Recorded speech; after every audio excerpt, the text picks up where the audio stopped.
మన ప్రభువును రక్షకుడైన యేసుక్రీస్తు నామములో మీకు శుభములు వందనములు తెలియజేస్తున్నాను. అనుదిన ధ్యానమునకు స్వాగతం. కీర్తనల గ్రంథం 31వ అధ్యాయాన్ని మనం ధ్యానిస్తున్నాం. ఈ కీర్తన దావీదు రాశాడు. తనకున్నటువంటి ప్రతికూల పరిస్థితులను దేవునికి వివరిస్తున్నటువంటి కీర్తన ఇది. కాస్త ఆలోచిస్తే సౌలు తనను తరుముతున్న రోజులు కాబోలు. 10వ వాక్యం చూడండి. నా బ్రతుకు దుఃఖముతో వెళ్ళబుచ్చుచున్నాను, నిట్టూర్పులు విడుచుటతో నా ఏండ్లు గతించుచున్నవి. అలాగే 12వ వాక్యంలో మరణమై స్మరణకు రాకున్న వాని వలె మరోబడితిని, ఓటికుండ వంటి వాడినైతిని.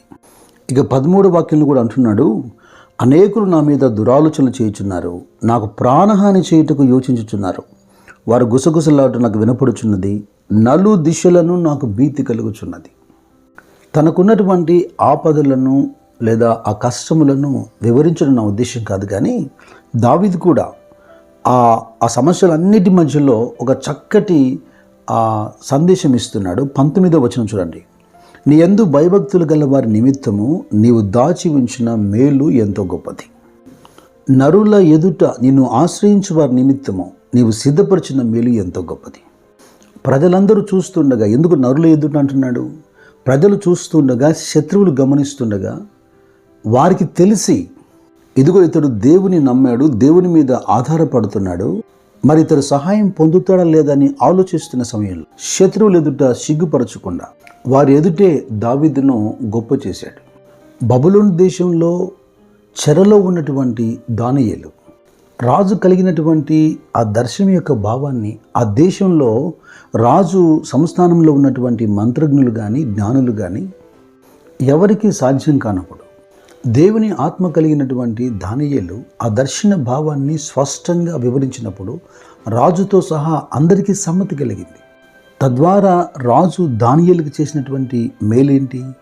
2వ అధ్యాయం 48వ వచనంలో, అప్పుడు రాజు దానియేలును బహుగా హెచ్చించి అనేక గొప్ప దానములిచ్చి అతనిని బబులోను సంస్థానం అంతటి మీద అధిపతిగాను బబులోను జ్ఞానులందరిలో ప్రధానునిగాను నియమించెను.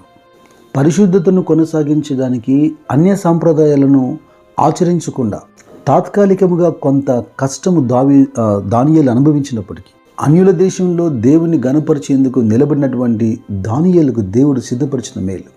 చెరకు వెళ్ళిన వారి పరిస్థితి, బందీలుగా ఉన్న వారి పరిస్థితి ఎలాగుంటుందో మనకు తెలుసు. అయితే ఎవరు ఊహించగలిగారు? శత్రువుల దేశంలో చెరలో ఉన్నటువంటి వాడు ఆ దేశానికి ప్రధానిగా అవుతాడని. అపోస్తలుడైన పౌలు కొరింథీయులతో మాట్లాడుతున్నప్పుడు మొదటి పత్రిక 2వ అధ్యాయం 9వ వచనంలో అంటాడు, ఇందుని గురించి దేవుడు తన్ను ప్రేమించు వారి కొరకు ఏవి సిద్ధపరచునో అవి కంటికి కనబడలేదు, చెవికి వినపడలేదు, మనుష్య హృదయమునకు గోచరం కాలేదు అని వ్రాయబడి ఉన్నది. మరి దేవుని యందు భయభక్తుల్ని బట్టి చెడుతనాన్ని అసహించుకుంటూ చెడుతనం చేస్తున్నటువంటి అన్నదమ్ముల సమాచారాన్ని తండ్రికి చేరవేస్తున్నటువంటి యోసేపును అన్నదమ్ములు ద్వేషించి ఐగుప్తునికి అమ్మివేస్తే అతడు పోతీఫర్ ఇంట్లో ఒక పనివానిగా, దాసునిగా జీవితాన్ని ప్రారంభించినప్పుడు, అబద్ధ సాక్ష్యములు మోపి అతని చెరసాలకు అప్పగించినప్పుడు దేవుడు కీడును మేలుగా మార్చలేదా? ఏ ఇంట తన దాసుడుగా ఉన్నాడో ఆ ఇల్లు మాత్రమే కాదు, ఆ దేశం అంతటికీ అధిపతిగా యోసేపు నియమించబడలేదా? రాబోతున్నటువంటి తీవ్రమైన కరువు నుండి ప్రజలను, దేశాన్ని ఎలా సంరక్షించాలో దేవుడు యోసేపుకు తెలియపరిచినప్పుడు ఫరో అంటున్నాడు, నీవు నా ఇంటికి అధికారి ఉండవలను, నా ప్రజలందరూ నీకు విధేయులైందురు, సింహాసన విషయంలో మాత్రమే నేను నీకంటే పైవారిని ఉందని యోసేపుతో చెప్పాను. ఇప్పుడు యోసేపు రాజు తర్వాత ఆ దేశంలో రాజుగా ఉన్నాడు. అదే దావీదు అంటున్నాడు, నరుల ఎదుట నిన్ను ఆశ్రయించు వారికి నీవు సిద్ధపరిచిన మేలు ఎంతో గొప్పది. ఇక రూతు విషయం ఏమని చెప్పాలి? నీ దేవుడే నా దేవుడు, నీ ప్రజలే నా ప్రజలు అన్న ఒకే ఒక్క మాట దేవుడు విని ఆమెను బోయజు పొలంగా నడిపించాడు. పరదేశి అయిన ఆ యవనస్తురాలు పనికి కూడా పిలువబడక పరిగ ఏరుకుంటున్నటువంటి అనుభవంలో నుండి ఆ పొలము యజమానురాలుగా మార్చబడలేదా? పురద్వారమున పెద్దలందరూ చూస్తుండగా ఆమె విడిపించబడలేదా? తనకున్నటువంటి నింద, అవమానము, రుణభారము సమస్తము తొలగిపోయి బోయజుకు భార్యగా మార్చబడి సంతానం పొంది దావీదు మరియు క్రీస్తు వంశావళిలో చేర్చబడలేదా? చిన్నతనంలోనే తన తల్లిదండ్రులను కోల్పోయి అనాథగా ఉండి తన అన్న దగ్గర పెరిగినటువంటి హదస్స నిర్ణయించబడినటువంటి అలంకారం కాకుండా మరి దేన్ని కోరకుండా దేవుని యందు భయభక్తులు కలిగి తన ప్రజల కొరకు తన ప్రాణమునకు తెగించి రాజు సన్నిధిలో నిలబడినటువంటి ఎస్తేరును దేవుడు దీవించలేదా? హదస్సాను మొర్దెకైను దేవుడు ఆ దేశంలో గణపరచలేదా?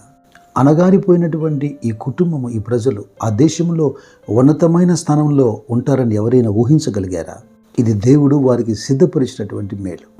ఈ సందర్భంలో మీ కొరకు ఒక మంచి మాట నేను చదవాలని ఇష్టపడుతున్నాను. అది యెషయా గ్రంథం 64వ అధ్యాయము 4వ వచనం. తన కొరకు కనిపెట్టు వారి విషయమై నీవు తప్ప తన కార్యము సఫలం చేయు మరి ఏ దేవుణ్ణి ఎవడు ఏ కాలమున చూచి ఉండలేదు. అట్టి దేవుడు కలడన్న సమాచారం మనుషులకు వినబడలేదు. అట్టి సంగతి వారికి తెలిసి ఉండలేదు. ఎవరైతే ఆయన కొరకు ఎదురు చూస్తున్నారో వారి మీద ఆయన పని చేస్తాడట. వారి కార్యములను ఆయన సఫలం చేస్తాడట. తరతరములు పాపములు శాపములు కొనసాగుతున్నటువంటి మన జీవితాల్లో ఇంత గొప్ప రక్షణ కలుగుతుందని మనం ఊహించామా? భౌతికమైన చెప్పబడిన ఏ ఆశీర్వాదము కన్నను ఇటు రక్షణ గొప్పది కదా. భౌతికమైన ఆధ్యాత్మికమైన అన్ని మేలులు ఆయన మన జీవితంలో జరిగించుచున్నాడు. ఇవన్నీ అన్ఇమాజినబుల్ బ్లెస్సింగ్స్, మన ఊహకు అందనివి. దావీదు ఈ కీర్తనను ఇలా ముగిస్తున్నాడు. చివరి వచనాల్లో 23వ వచనం చూడండి. యెహోవా భక్తులారా, మీరందరూ ఆయనను ప్రేమించుడి, యెహోవా విశ్వాసులను కాపాడును. యెహోవా కొరకు కనిపెట్టు వారులారా, మీరందరూ మనసున ధైర్యం వహించి నిబ్బరముగా ఉండడి. దావీదుకు ఇదొక అలవాటు. తన సమస్యలను శ్రమలను వివరిస్తాడు. దేవుని గొప్పతనాన్ని గురించి మాట్లాడతాడు. తన ప్రార్థనకు పొందిన జవాబులను సాక్ష్యమిస్తాడు. ఇవన్నీ వివరిస్తూనే వింటున్న వారిని ప్రోత్సాహపరుస్తాడు. ఇది మీ జీవితాల్లో కూడా సాధ్యమని తెలియపరుస్తాడు. పేతురు భక్తుడు తన మొదటి పత్రికలో 3వ అధ్యాయంలో 9వ వచనం అంటున్నాడు, మనము ఆశీర్వాదమునకు వారసులగుటకు పిలువబడితిమి అని. దేవుడట్టి కృప మీకు మెండుగా దయచేయునుగాక. God bless you.